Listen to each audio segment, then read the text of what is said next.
Hello, listeners. Welcome to Stars of the Golden Age, a show that highlights the lives of legends from film, music, and the birth of television during Hollywood's golden age and the few years surrounding it. I am your host, Erin Carlson. Today, we will be discussing Barbara Stanwyck, the queen of film noir. Barbara Stanwyck was not born into an easy childhood. In fact, she wasn't even born as Barbara Stanwyck. She was born on July 16, 1907, as little baby Ruby Catherine Stevens in Brooklyn, New York. Her parents were Byron and Catherine Stevens, and they already had 4 children before little Ruby was born, 3 of which were already adults. The couple had been married for over 20 years already, raised 3 children almost completely, and then, whoopsie, here comes 2 more babies, Ruby, or Barbara as we know her now, and her older brother Malcolm. Either way, Ruby and Malcolm were loved and had a good first few years of life with their family. And surprise, another baby was on the way. It was almost like the little ones had a few moms because their older sisters loved to smother them with love and attention. I'm sure Mother Catherine loved having the extra help, too. If things could have just gone on this way, everything would have been almost perfect. Unfortunately, though, that is not the case. When little Ruby was 4 years old, she was out running errands with her expecting Mother Catherine and her older brother Malcolm. Getting around by streetcar, they encountered an intoxicated man who kicked Catherine in the belly and she was knocked out of the streetcar. She didn't appear to be too badly injured, so she took her children home after the incident. Now, if something like this happened today, an expecting mother would immediately go to the ER to make sure the baby was okay. However, things were handled a little differently in the early 1900s. By the time they arrived home, it was clear Catherine was not okay. She had begun bleeding, so a doctor was called to the home. It turned out the incident had resulted in a miscarriage. Even worse, 40-year-old Catherine developed a terrible infection and died a few days later. This was catastrophic for the family. Ruby's dad, Byron, an unstable alcoholic, wasn't strong enough to hold it together for his family. A couple weeks after his wife's sudden death, Byron dropped Ruby and Malcolm off at one of his older daughter's homes, saying he was off to find work out of town. Nobody in the family ever saw him again. Any chance of a healthy childhood for little Ruby and her brother seemed impossible now. Their older sisters did care for them for a while, but they were married and had children of their own, so it was difficult to add 2 other children to their homes, especially considering the trauma of losing their mother and being abandoned by their father had left them with some serious emotional difficulties that, of course, presented itself in their behavior. I am a preschool teacher, and hearing stories like this makes me want to go back in time and help those poor little children. They needed a lot of support and love, and there just wasn't anyone able to give it to them. It's just really sad. Ultimately, after being passed around for a while, Ruby and her brother Malcolm became orphans. Initially, they were able to be placed together in a foster home. Not a loving foster home, but they at least got the essentials like food, shelter, and schooling. In school, however, they were often teased for being awkward socially, which how could they not be with the traumatic history that they had, and for being orphans. They were constantly fighting to keep going and to get through, both at their foster homes and at school. Stanwyck later recalled of her childhood, quote, "When you live like that, you always take care of yourself first, because there's no one else to do it," end quote. Oh, this story just breaks my heart. Sadly, it gets worse for little Ruby, though. When Malcolm was a young teenager, it was decided he should be done being a child and get to work. So he was ripped away from his sister so he could learn a trade and get into the workforce. This devastated Ruby. Her brother had been her only true feeling of home, the only family she could count on being there, her only friend, and now he was gone and she was all alone. She recounts hardening after that because she simply couldn't handle the intense grief and sadness anymore. A part of her emotional self died when her brother left. Luckily, it seems Ruby's older sisters were somewhat still in her life. One of her sisters was an aspiring actress and brought Ruby on tour with her, and they also saw a couple of silent films together.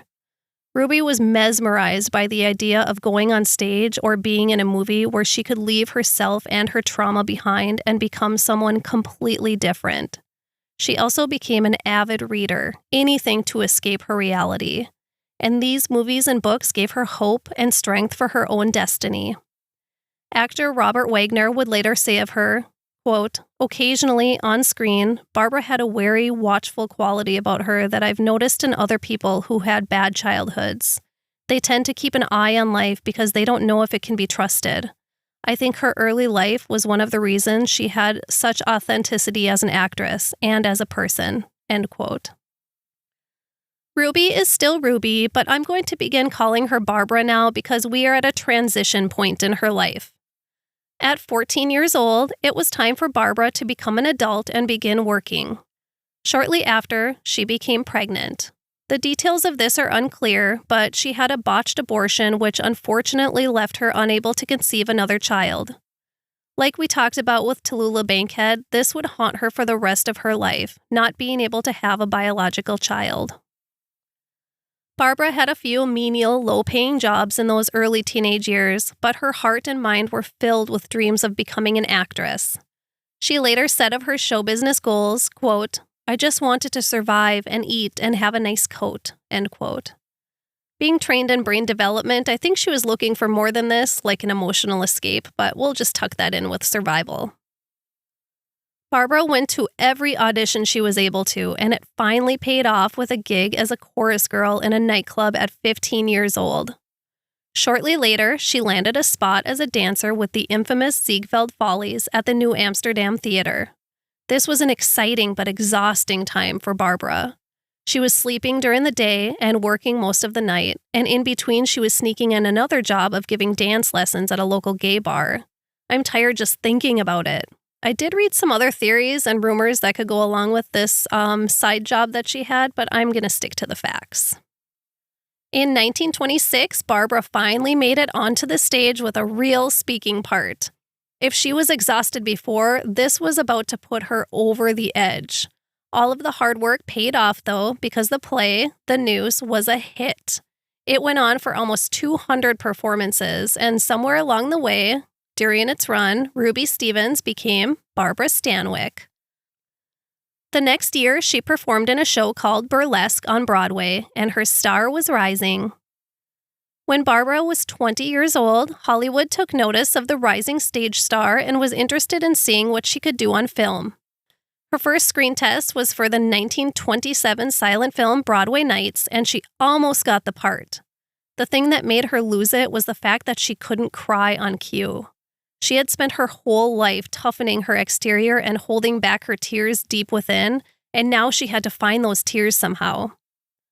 Although she didn't get a starring role, producer Bob Kane liked what he saw in her acting skills, and she was given a tiny part as a dancer. Things were looking up for Barbara Stanwyck, and boy did she deserve some happiness and good fortune.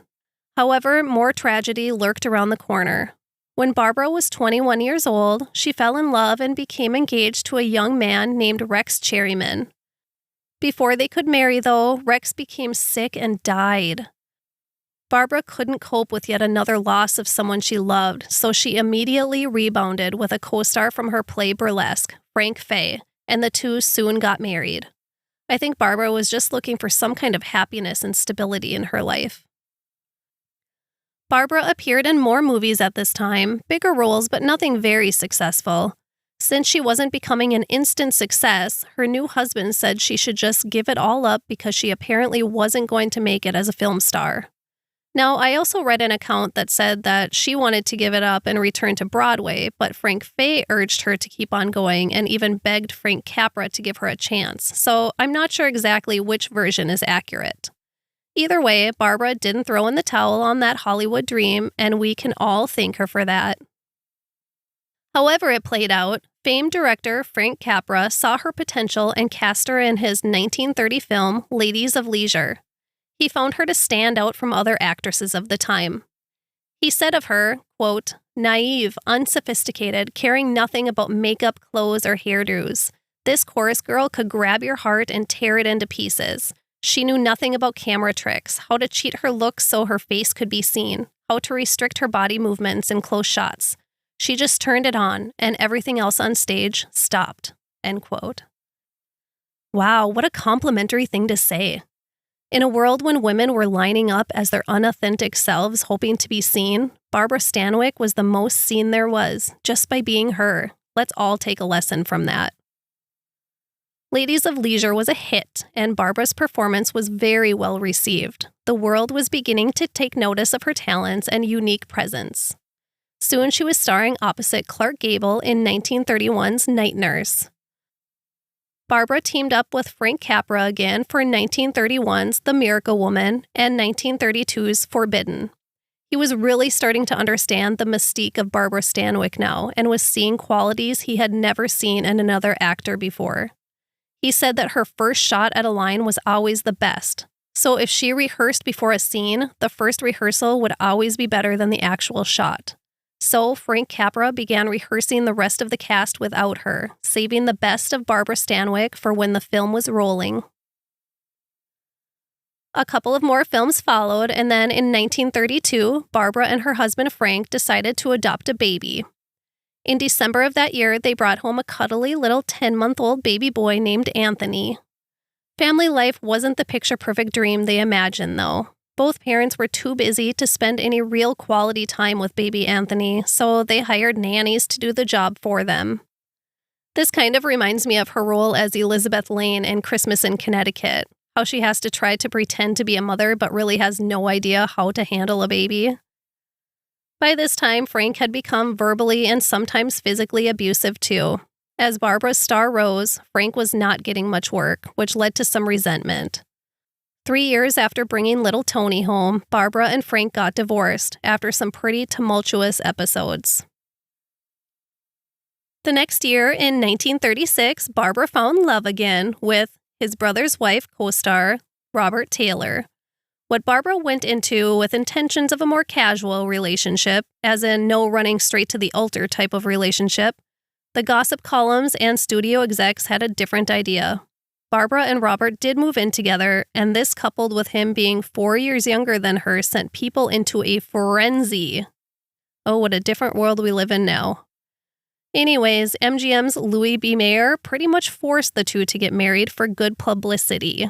It was okay, though, because they were truly in love by this point. Robert Taylor is quoted as saying, quote, "Miss Stanwyck is not the sort of woman I'd have met in Nebraska," end quote. He loved the early excitement of this relationship. Okay, now we get to talk about my favorite Barbara Stanwyck movie, 1937's Stella Dallas. If you love old movies and haven't seen this movie, please do yourself a favor and watch it. Her character in the movie is just amazing, and the premise of the story will tug at your heartstrings. She plays an unconventional mother with some amazing costumes, I should add, who sacrifices everything for the happiness of her daughter, and she plays this part to perfection. And that perfection was shown through when she was nominated for her first Academy Award. In 1941, Barbara stepped out of her comfort zone to do a screwball comedy with Henry Fonda called The Lady Eve. It was a hit and ended up on the American Film Institute's list of the 100 funniest movies in film history. And that same year, she got a star on the Hollywood Walk of Fame. Her husband Robert was gone at this time, having enlisted in the Navy as a flight instructor during World War II, since he was an accomplished pilot.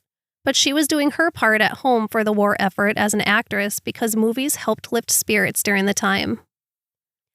In 1944, Barbara Stanwyck made her most successful movie, Double Indemnity, earning her her third Academy Award nomination for Best Actress. After that, she made quite a jump in the other direction with Christmas in Connecticut, which I had mentioned earlier. I watch this movie every Christmas season while I wrap presents. I just love her imperfect character in it. Although Barbara had seen considerable success in her professional life, her family life wasn't so successful. Her husband, Robert Taylor, had finally returned from the war, but her relationship with her son, now a teenager, was quite unhealthy. Barbara didn't have any positive experiences to draw from, so she really didn't know how to be a good mother. She often prioritized work over her child. His behavior had become bad enough as a result of all of this that she sent him to military school when he was 15. He came home for a visit a year later, but upon leaving the visit, Barbara had her assistant tell him to never come back and to forget that Barbara was his mother. He was alone and abandoned, just like she had been. I should stress that Barbara Stanwyck was beloved in the film industry and considered one of the kindest women in the business. She was not a cruel woman. I think what it comes down to is that she just didn't know how to love a child, and she had some deep psychological scarring that prevented her from working through it. So it was easiest just to abandon him. I didn't find a whole lot of his life, but it does appear that he got married and had a child very young, but never really had much success in life professionally. He passed away in 2006. By 1950, Barbara and Robert Taylor's marriage had crumbled. She was too devoted to her work, and he wanted more of a solid family life. Remember at the beginning of their marriage, almost 15 years earlier, when he loved the excitement of their relationship? Well, he had grown and wanted things to settle down a bit. But Barbara was happiest while she was busy working. Ultimately, the two divorced, and he would remain the great love of her life until her death. But that didn't stop her from having other romantic relationships with other men. She starred in Titanic with a young Robert Wagner in 1953, and soon sparks were flying between the two. Barbara was quite the cougar at 46, and Robert Wagner was 23. This kind of age difference was not acceptable in those days, so they had to keep their relationship a secret. Eventually, the strain of the special circumstances of the relationship led to its end after a few years, but Robert Wagner has always considered it one of the most rewarding and intense relationships of his life. The 1960s would bring a lot of cultural change to the country, and an aging actress from the 30s and 40s just wasn't being offered outstanding roles anymore. Barbara's last movie role, 1964's The Night Walker, brought her on set again with her ex-husband, Robert Taylor, much to Robert Taylor's current wife's displeasure. Barbara tried some television work in the early 60s, but nothing was really sticking, which she was just fine with. At 55, she was proud of her long career and didn't really have anything more to prove, but she didn't really know what else to do, so she continued to work anyways. Then along came the Western series, The Big Valley, which ended up being very successful. The series brought her 3 Emmy nominations and 1 win.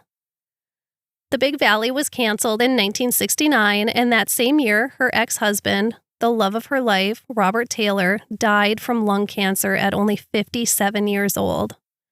These 2 life events led Barbara into a deep depression, and she wouldn't really work again for 10 years, aside from a few television guest appearances. Coming back out of the woodwork, Barbara experienced a terrifying event in 1981 when a masked intruder broke into her home in the middle of the night, attacked her, and locked her in a closet while he robbed her home. The assailant made off with $5,000 worth of jewelry and was never caught. This event, as you can imagine, took a huge toll on her already fragile mental health. The next year, in 1982, Barbara Stanwyck finally won an Oscar. It was an Academy Award for superlative creativity and unique contribution to the art of screen acting, so basically an honorary Oscar for lifetime achievement. A young John Travolta presented the statue to her and later said it was his ultimate Oscar moment. What a remarkable honor for Barbara Stanwyck. Following her Oscar win, Barbara starred in my mom's favorite miniseries, The Thorn. Shout out to you, Mom. Now, I know this was playing in the background of my childhood a few times on VHS while I played with my Little Ponies or made amazing light bright artwork, but I don't remember it, so I'll have to watch it. My mom says it's amazing, though. She must not be the only one who thinks that because it earned Barbara a Primetime Emmy for Outstanding Lead Actress in a Miniseries or Movie and a Golden Globe for Best Supporting Actress in a Series, Miniseries, or Television. She followed the success of the Thornbirds with some television guest appearances, including a few on Dynasty. Barbara officially retired from acting in 1986 at the age of 79 after a remarkable career in show business. Sadly, Barbara wouldn't have too many years to enjoy retirement. As a heavy smoker for most of her life, she had done severe damage to her body. On January 29, 1990, Barbara Stanwyck died as a result of congestive heart failure and chronic obstructive pulmonary disease at the age of 82, wearing the four-leaf clover necklace that Robert Wagner had given her all those years ago. A piece of the great love that could have been would always be a part of her. I would like to share some interesting facts I learned about Barbara Stanwyck during my research. Bullet point number 1.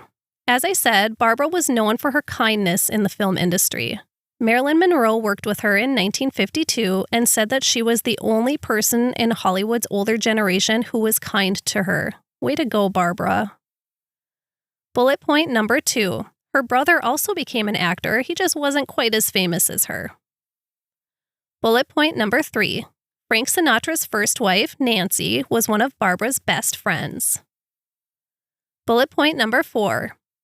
This is hard to believe, but I read that Barbara began smoking at the age of 9 years old.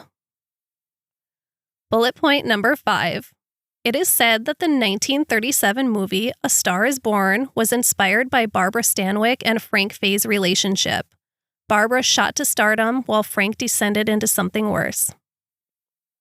Bullet point number 6. Her home was destroyed by a fire in 1985, just 4 years after the violent burglary in the same home. As she watched the firefighters battle the blaze, she said, quote, "I've been in things like this before, but I always got paid for it," end quote. Hey, when life gives you lemons, make lemonade, right? Bullet point number 7. She was the highest paid woman in the entire United States in 1944, making about $400,000. That adjusts to over $7 million today. That's amazing. That girl deserved it. Bullet point number 8. At the height of her success in the 40s, the name Barbara skyrocketed in newborn babies because of her. She was that awesome. In conclusion, Barbara Stanwyck was forced to jump many hurdles in her early life to achieve the fame she did. She was the most relatable woman on screen, making her beloved by all. Her diversity and her acting abilities made her amazing at everything from comedy to film noir. She was admirable, being able to show love and kindness to those around her after growing up without that kind of love and kindness, even if she couldn't find the strength to give her all to her own child. She helped redefine women's roles in Hollywood and was a role model to many aspiring actresses. Thank you, Barbara Stanwyck, for showing us strength and endurance and for sharing your talents with us. And thank you all for listening. Please subscribe, rate, and review where you listen to your podcasts, and follow the show on Facebook and Instagram. Until next time, Goldies. I got most of my information from a book titled Barbara Stanwyck, A Life from Beginning to End, part of the Hourly History series. You've probably noticed that I like that series. I also used information from a June 22nd, 1985 article from the Los Angeles Times, barbarastanwyck.com, biography.com, and IMDB.